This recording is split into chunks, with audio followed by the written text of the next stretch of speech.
Hello everyone, my name is Renka. In this video, I will explain the DSA problem, max consecutive ones, which can be solved via brute force and also sliding window problem. Let's look into the problem.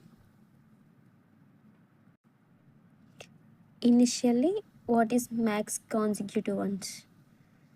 Max consecutive ones means finding the longest continuous sequence of ones in a binary array. Consecutive means continuous occurrence of ones in a given array, which is binary.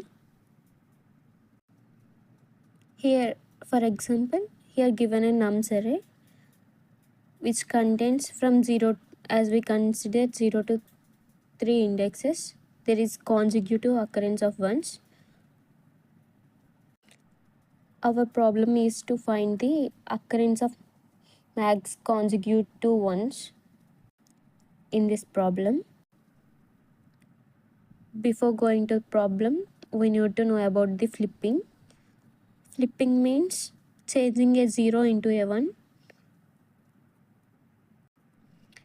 Flipping helps us to find longer continuous sequences. As we consider the given array nums from index 0 to 5, there are 3 ones and 2 zeros. If we flip the last 2 zeros to 1, it becomes to a consecutive array of ones. So in this problem, we will find the longest subarray which contains all ones by flipping k number of zeros. Now let's see brute force approach for this problem. In this, initially we need to find the all possible subarrays and count the number of zeros in each subarray. If the zeros are less than the k, and update the max length. It takes more time, right, for counting the zeros in every subarray. But we discuss about the code which is not optimized but also which increases the thinking ability for other approaches.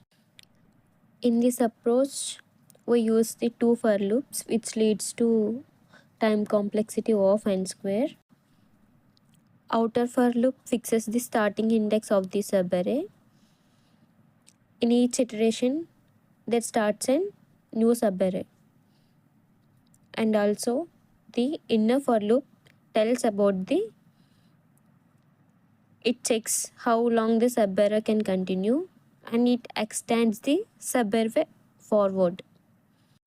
By using these two for loops, we can find all the subarrays in the given array from starting from 0th index to n. In this approach, we use a variable count which is used to count the number of zeros for each subarray. If the number of zeros count is greater than k, then we break it.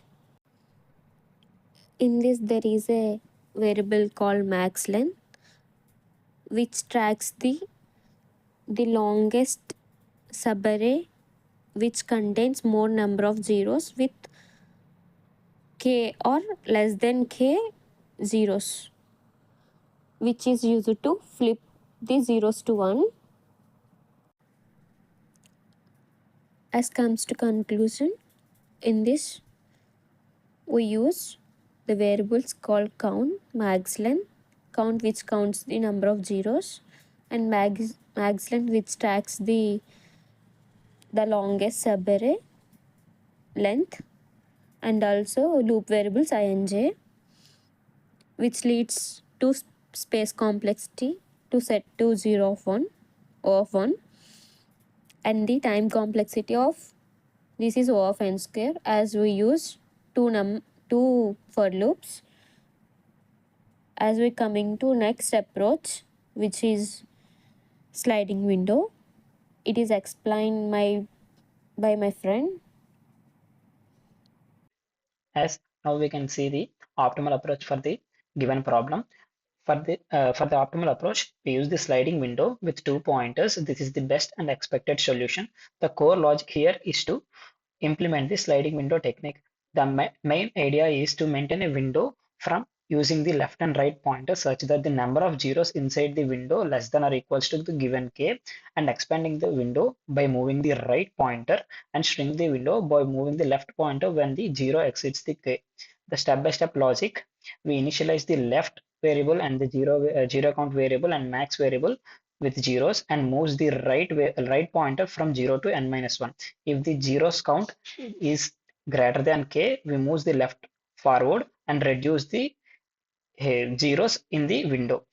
And after this, every step we update the max length. This works as always represents a valid subarray and ensures linear time complexity. As now we can see the code here, we initialize the left 0 and answer to 0.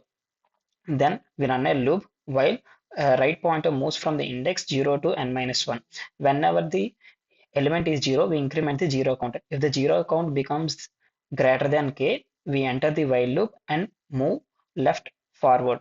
Zeros count when 0 is removed from the window. Once the window becomes a valid, we again calculate the window size and return the answer. Finally, the loops end. We return the answer as the maximum length of the consecutive ones at most k flips. The time complexity of here is big of n, as we are using in a single pass. In the for loop, the right pointer goes from 0 to length of the array, and the space complexity is big of 1. We are finding the largest window with at k most zeros, and the sliding window is effectively handles this. This is the optimal interview level solution, works for the large. Thank you.